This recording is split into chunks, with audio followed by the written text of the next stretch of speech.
All right, this game we're looking at is the Indianapolis Colts against the Dolphins, and it's in Indianapolis. I'm not even sure, honestly, who's playing for the Dolphins as quarterback, but I know it's not Tua, and the Colts have looking pretty good with Flacco. The spread is currently a -3 towards the Colts, and the points per game currently in the last four is 25.5 for the Colts and 10 for the Dolphins with that sucky offense without Tua. The defense on the Dolphins is also sucked, 24 points. The Colts are giving up 23.5. Um, Passing yards are obviously better for the Colts, and passing yards per attempt are better for the Colts. Not even close.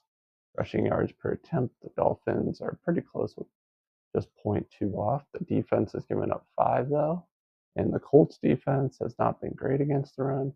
They've been given a lot of big rushing plays.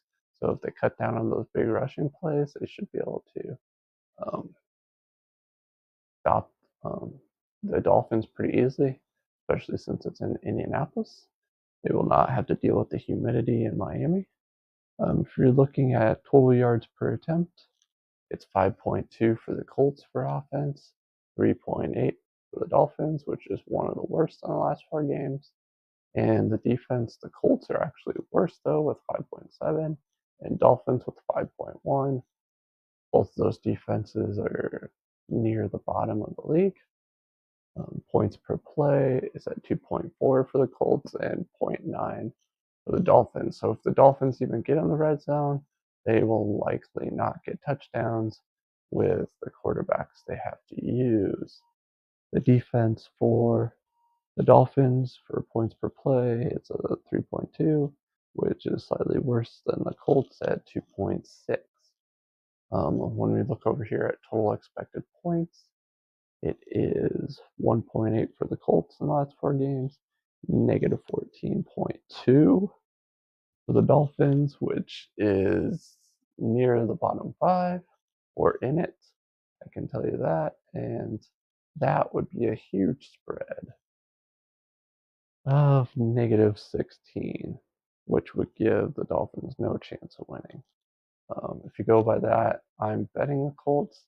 But if we scroll over here to the game cards, the only thing that'll be less for the Colts is passing yards and passing yards per attempt, rushing yards per attempt, yards per attempt, points per play, expected points, yards per play, turnovers, total expected points, and point differential, and points per game is all pointing towards that projected 80.7% chance to win.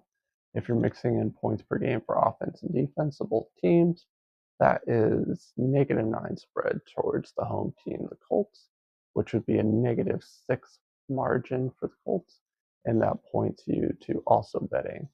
So total expected points plus the points per game spread, and I'm telling you, I'm betting the Colts all the way here, and that's my best bet of the week.